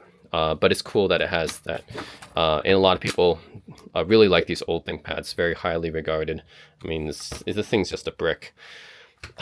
And over here is the ThinkPad TP25 25th anniversary edition, which I got back in 2017. It's a limited edition ThinkPad. Really cool because I believe this is one of the last ThinkPads made with a power bridge. battery swap ability, and plus it has a 7-row keyboard. That's really cool about it. It's the last laptop that ThinkPad ever made, because this is a special model. Normally they don't make models with this keyboard, but for the special anniversary edition, they made this 7-row keyboard, and only for this laptop, and they never did it again for any other laptop. So it's really cool. And also it's the last laptop with this Power Bridge feature where we can hot swap batteries. That's really cool. So I've kept this laptop. It's kind of just like a collectible. Yeah, you can see there's a lot of laptops here, but like most of them are actually kind of vintage. This Panasonic, by the way, is super light. It's like 2.2 pounds or something like that. It's super light. I like Japanese laptops. They're super light too. iPad Pro 10.5 from 2017, which is connected with a Bridge keyboard right now. So it's a Bluetooth keyboard connected with to the iPad Pro 10.5. So I've had this for about, since 2017. So it's fairly old now. You can see that the screen is kind of damaged already. And I think, I don't know how that happened, but anyways, had this for a while. Still have it. This is still I guess the screen, besides the screen, is still kind of usable. So still have that. With the keyboard accessory, kind of more like sort of like a laptop replacement. Okay, so these two laptops. Let's talk about this one. This is the Dell Latitude D6330, I think. It's a really old laptop. This is probably the oldest laptop here. It's from like 2005, 2006 or something. Really old laptop. It has this ThinkPad-like 7-row keyboard, track point nub right here. Very old. The only reason I have this is because it actually runs Windows 98. Yeah, believe it or not, it runs Windows 98, and I actually need that for some things. If I want to play like really old retro games that only run on Windows, like really old Windows, then I use this laptop. Because like, yeah, a lot of games just can only run on very old Windows, or a lot of software can only run on very old Windows. So that's why I keep this. It's a Windows 98 machine. All right, the Porsche Design Book 1. Very cool. It's a limited edition laptop that Porsche Design made. Yes, people probably don't know, but Porsche Design also makes laptops. This model is really unique. They made a few models, but this is the first one. They actually made a collaboration with Acer, I think, but this is their coolest one, in my opinion. Reason why is because the screen actually detaches. It detaches from the side like a Microsoft Surface Book does. But in addition to having this detachable display, it also flips around fully 360 degrees like a convertible. So it flips around fully to become like a tablet, and it has this gear mechanism on the hinge, which is like supposed to be like a Porsche sports car. Really cool. And yeah, the fact that the upper part can detach and also it flips around 180 degrees is really cool. This is the only laptop that can do that. It's the only laptop I know that has the 180 degree hinge, and it has the hard detachable display like a Microsoft Surface Book. So that's really cool because the Microsoft Surface Book can't flip 180 degrees, right? So anyways, that's my own like mini laptop collection here. Actually, that's pretty much most of my laptops. For these phones here and gaming handhelds, it's pretty much a subset, but for the laptops, it pretty much is most of them. All right, so let's start from this side first. So this is basically where most of my figurines and stuff are. Starting from the top, we have the Lego Star Wars Mandalorian helmet, which I did a build video on, and I actually put custom LEDs inside of it so that the eyes actually light up, which is pretty cool. And then I have the Saberforge Bane Mark II, which is a custom built lightsaber. And I like the curved hilt lightsabers because, I don't know, to me they just look cooler. So, yep. You can see, yeah, it's basically a curved hilt, and yeah, it charges and everything, lights up, makes noises. So it's pretty cool. It's my main pieces of Star Wars collectibles and merchandise basically on the top shelf. And the second shelf here, so I have a Digimon here. This is a Machinedramon that I actually built, which I have video on.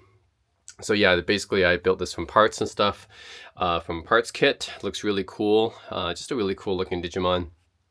Then I have Megatron here from Beast Wars. So not Megatron from Transformers, but from Transformers Beast Wars. So this is the dragon version. Really cool looking. Opens his mouth and everything. So yeah, really cool looking Transformer. He transforms in, actually he has a vehicle mode and a robot mode, of course. They're really cool.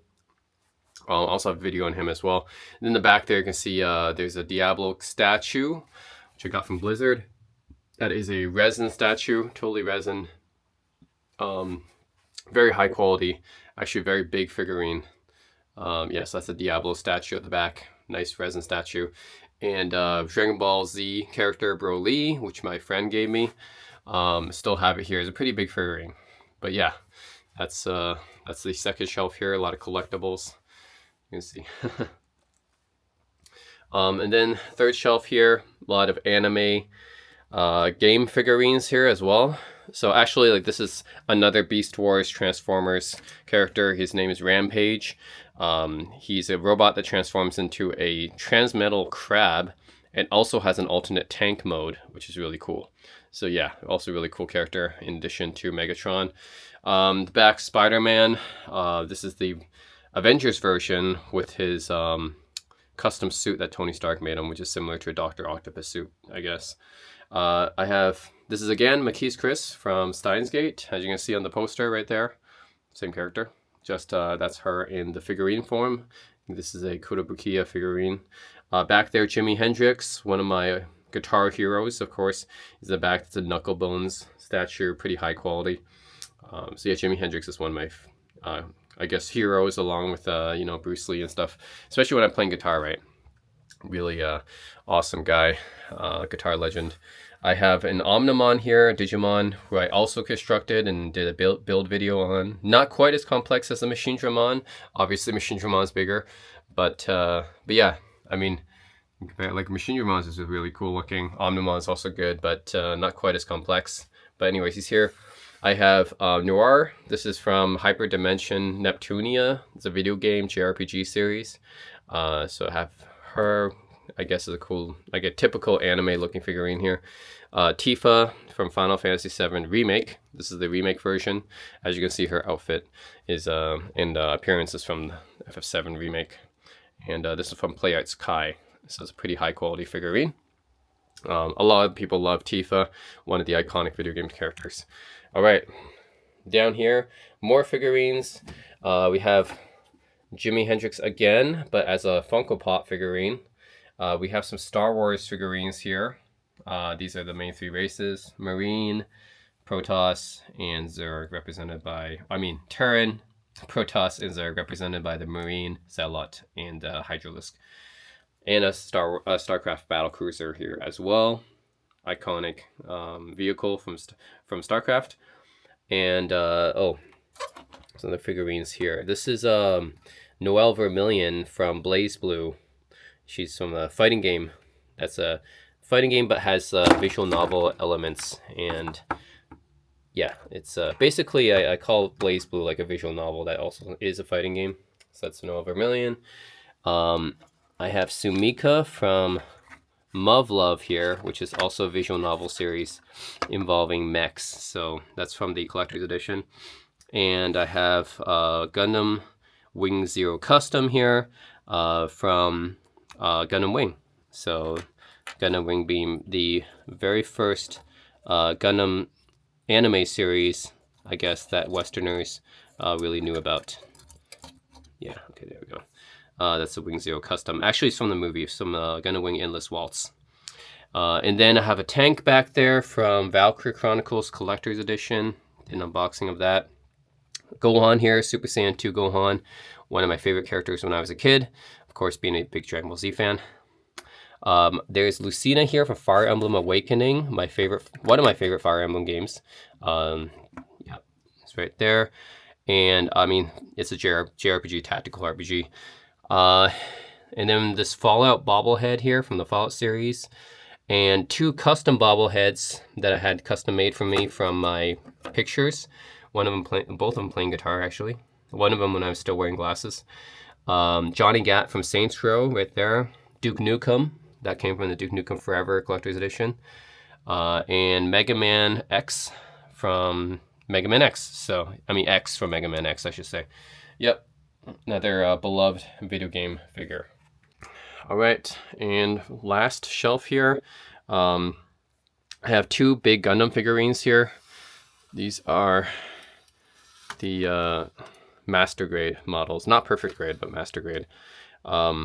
So I have, this is my favorite Gundam ever, which is the Strike Freedom from Gundam Seed. They're both from Gundam Seed Destiny, actually, because Gundam Seed Destiny is one of my favorite Gundam series. First, this is my favorite Gundam. It's just Strike Freedom, Kuro Yamato's Gundam in the series. Really awesome looking Gundam. Then I have the Gundam Destiny here, which is the Shin Asuka's Gundam. Also cool, I don't have the Wings of Light coming out, but it is a cool Gundam figurine, not quite as cool as Strike Freedom. I prefer Strike Freedom is actually my favorite. And then on the back we have Diva here from Overwatch. She pilots a mech, so that's pretty cool. And then we have a steel, what is this? A steampunk version of Darth Vader, yeah. Steampunk version of Darth Vader, which is a really cool looking Darth Vader. Just have like an alternate reality version of him from a steampunk universe. Really, really cool. So yeah, that's it from the last shelf here. And then what's this cabinet contain? Just other stuff here, peripherals. I have a portable OLED monitor from ViewSonic, and I have this fighting stick from Hori, which I did a video on before. Pretty nice fighting stick. I don't use it a lot though, so that's why it's in here. And then on the shelf here, yeah, again, extra peripherals and stuff. I have like some extra mice here. This is a Logitech Mixmaster. I have a Ducky 2SF keyboard, mechanical keyboard, and a Logitech MX Mechanical Mini. So yeah, there's some stuff I just don't use, but they're extras right there. So I have some extra mice and extra keyboards there. Yeah, so that's pretty much there. I have a Monos luggage suitcase right here. I have nowhere else to put it. That's why it's there. Yeah, again, hello, it's a mirror. All right, let's take a look at this side. Starting from, I guess, yeah, let's just start from the shelf here. So this is like a bunch of books here. Just books I've had over the years. I don't really read too many books. I rather prefer just to read articles online. But yeah, these are most of my books. This one is actually kind of special, this Kareem Abdul-Jabbar book, because he actually signed it for me. So that's really cool. Just a book that he signed. This is my digital watch collection. It's got 5, actually hit 6 watches, but it's missing the Bulova Computron because I'm wearing it. So this is my Bulova Computron that I'm wearing right now. But yeah, that's my 6th digital watch. But the other 5 are on here: the Motorola Moto 360 3rd generation, Apple Watch Series 3, Casio Data Bank, Citizen Star Wars, and the Nixie 2 watch. This is actually a VFD space watch. So I've done an overview of this in another video if you guys are more interested, but those are my digital watches. I have PS3 games here. I don't often use my PS3 anymore, but I still have the games here because there are some PS3 games that have never been re-released, like Unreal Tournament 3, for example. Never been, I mean, it's on PC, but they haven't made a successor yet. Well, technically they did, but they didn't make a real Unreal Tournament 4 yet. Yeah, bunch of other games here. That SSX, for example, that's never got a sequel, like a true sequel. Yeah, Infamous, I don't think that's been re-released. So a lot of games here that's never been re-released. It's still on PS3 only, and there's even more and stuff on the back. So it's another bunch of, Eternal Sonata. Yeah, that's an example of a game that's never been. There's Heavenly Sword, that's another one, right? Here too. What's it got? Child of Eden, yeah. Resistance, those are games that have never been re-released outside of PS3, really. PS Vita games here as well, and some 3DS games. So, yeah, and then some games at the back. Cross Edge, there's another one. Yeah, some games that never been re-released. So there's still some used to having some PS3 games. Got board games here: Taboo, Scattergories, Joking Hazard, Exploding Kittens, Bears versus Babies. A lot of these I never opened. Cards Against Humanity, because I don't really have too many house parties at my place, unfortunately. I should have more, but right now I don't really have too many house parties over at my place, unfortunately. So like Mega Man, a lot of these are just unopened. Actually, when I do have house parties, we usually just watch YouTube videos and maybe play Nintendo Switch. So it's, yeah, unfortunately I have a lot of unopened board games and more unopened board games here. Actually, this is not a board game. Scott Pilgrim versus the World. This is I have the full collection here for the comics. So originally Scott Pilgrim. I love the movie, by the way. It's a great movie. But I also have the original comics here, and I also have the Horrible Histories, which are like nice, funny, entertaining books with nice drawings based on histories and stuff like that, which I like. And then yeah, some unopened board games here. Catan, of course, and then Risk, StarCraft edition, which is cool. And I got Magic. Yes, there's a Magic the Gathering board game.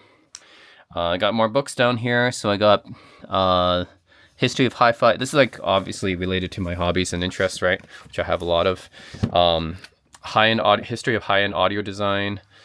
Bruce Lee, dinosaurs, NBA 75, JFK, Deus Ex, Diablo. Those are all things I'm interested in. More books over here. Got the Cyanide and Happiness, which is one of my favorite comic series, webcomic series. Archie books. Yeah, I like Archie books. Used to read them a lot when I was a kid. Sports Illustrated, The Beatles, a lot of cool books there. More books right here. These are actually more from collector's editions for different video games. Yeah, and more video game related books here. You guys can see kind of what my hobbies and interests are. Friends, Guinness World Records, more video game books, Star Wars. Yeah. Down here, more books. Cyberpunk, Super Mario, Fallout. That's a Led Zeppelin book, Jimmy Page. Watch book about watches. Basketball book about basketball. Yeah, more Archie comics right here. Yeah, gotta have those Archie comics. Yeah, Dilbert. So cool stuff there. And then the last shelf here, just Jimi Hendrix. These are actually, so I have Blu-ray 5.1 for Jimi Hendrix Electric Ladyland. Pink Floyd Dark Side of the Moon. I have a Blu-ray 5.1 edition or a mix. I have Jimi Hendrix in vinyl right there. Abbey Road, The Beatles Anniversary Edition. That's another 5.1 mix in there. I have a cigar box here because I guess when some friends come over, I do smoke some cigars sometimes. So I have that here in the humidor. All right, let's look at this other part of the shelf here. Miscellaneous stuff. PS3 just being here because I have nowhere else to put it. Chessboard. I have a custom Sony speaker. Bose SoundLink Revolve right here. It's a nice portable Bluetooth speaker. I actually bring this when I'm traveling a lot. And then a portable amp. This is the Positive Grid Spark Mini. Nice portable amp I can bring when I'm traveling as well. So when I'm traveling, I can bring an electric guitar. Actually, this can double as a Bluetooth speaker too, which is nice. This Positive Grid Spark Mini is really, really versatile. It's a guitar amp and a Bluetooth speaker. All right, this shelf here is mostly PS4 games. So you guys saw some of my PS4 games on the shelf of my living room, but I have other PS4 games here. So yeah, I have a lot of different games, as you guys can tell. Here, these are just from collector's editions, some different games: Record of Agas's War, Diorama, Fire Emblem, and I have Magic cards right here. So I'm a big fan of Magic the Gathering. So I have bunch of Magic cards, commander decks right there. Although it's sad, I don't really have too many people to play with, but all my decks are right there. I have like 12 decks, I think. These are all binders full of Magic cards. So yeah, I've done a video actually detailing all the cards in the binder. Another video. So that's Magic cards mostly. Here is Nintendo Switch games. So again, you guys saw some Nintendo Switch games in my living room, but that's not all of them. I do have more here. So these are other Nintendo Switch games. And here is my analog watch collection, which I've done a video on already, if you guys want to know more. But just for a brief glance here, these are all analog watches. The other one is my digital watches. So yeah, you have a Nomos Tetra here, a Seiko Presage Shippo Enamel Edition, Corniche Special Edition Chronograph. This is a Yunhan's Meister Calendar, Ferrer, Burbridge Moonface, Raymond Whale Beatles, Oris GMT, and Adawak Spaceship. So those are my normal, my analog watches. That's the collection right there in the box. So that's into that one. And then down here, more books, game related, Fire Emblem, Bioshock, Marvel, Beatles, basketball. Yep, some of my interests you guys can see. Fender, about the guitar company, Magic the Gathering, Guinness World Records again. This one, oh, this is just another case full of for jewelry and stuff like that. Here, more books, Hendrix, Jimi Hendrix, of course, Atari, Led Zeppelin, Nintendo, Super Nintendo, Calvin and Hobbes. I have a complete book collection for the Calvin and Hobbes comics, all nice. Down here, more Jimi Hendrix, Electric Ladyland again. This is the vinyl version. Led Zeppelin Mothership, Winterland. Oh, actually, sorry, this is a book on Jimi Hendrix. That's not the vinyl version. The vinyl's here. Yeah. Led Zeppelin Mothership, great collection, compilation for Led Zeppelin. 2 more Jimi Hendrix box set vinyls. And then these books are Elden Ring. So both the Elden Ring Volume 1 and Volume 2 for the Art of Elden Ring, which is one of my favorite games. So yeah, that's pretty much it for that. So you guys have seen pretty much my room full of collectibles and storage and stuff like that. Yeah, pretty much is a lot of stuff here. So definitely let me know if you guys have any questions about that. Oh. All right, so guys, that's this is my room full of collectibles. Yeah, you can tell I'm a huge nerd, I guess, and proof of that is all in here in this room. So that's it, guys. That's the second tour of my Vancouver apartment. So yeah, some things have changed. I think mostly it's stayed the same. But yeah, you know, I'm going to be preparing for someone else to be living in my place very soon.